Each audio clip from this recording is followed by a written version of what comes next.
They are the men and women who keep the lights on and the world humming.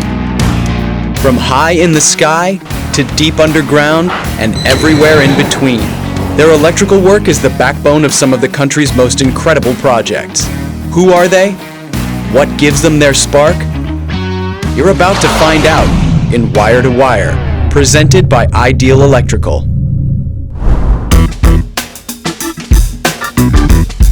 Since I was a little kid, I always loved to be the electrical field.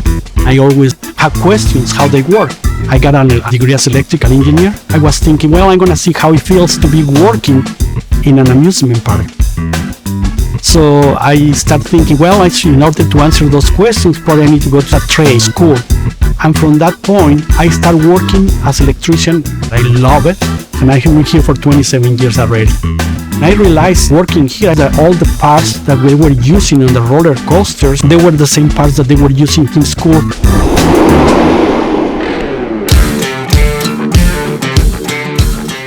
We have actually 19 roller coasters. We are in the park with the most roller coasters in the world. They are rides with a special technology that they don't have in any other park. Every time that they put a new ride together, I'm the first one to get involved on the electrical side. We have a team of 20 electricians. My job is mainly to oversee what they are doing and how they are installing the ride. And at the same time, I get involved with programs, install. Troubleshooting the preventive maintenance is the way to find out the problems. Our first tool is the computer. Then right here, on the screen where it shows the status of the drives on the track, showing voltage, temperatures, and just making sure the temperatures are okay, not this overheating. The computer tells us a lot on what is the status of the ride. And from that point, if we have to replace any sensor or any device,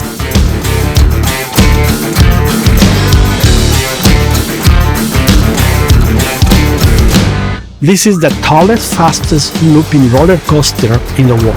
Usually all the major roller coasters need to be checked daily. Before they open, what we normally check the safety devices. All the panel operators are working properly.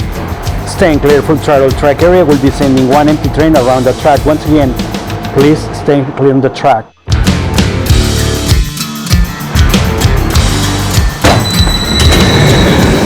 We keep a log on wherever the parts were replaced, when were replaced, and the reason what was replaced. These help us to keep track on what the maintenance has been done for this ride. Sometimes we have to go and replace a sensor where it is located up on places where it's pretty high, 200 feet up or higher.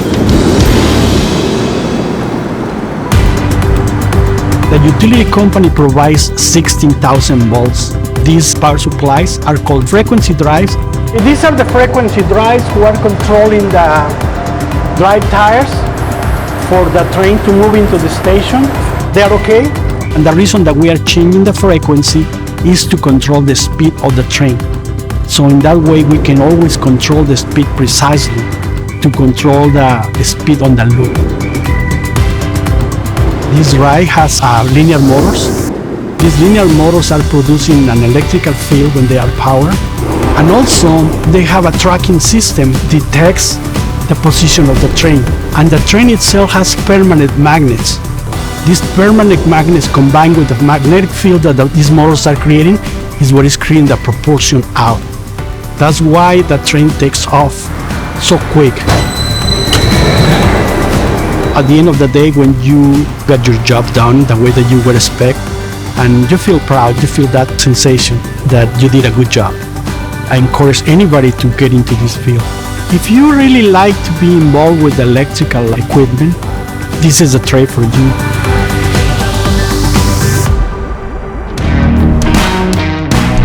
To check out how Ideal Electrical supports the trade and to watch more Wire to Wire episodes, visit idealnationals.com.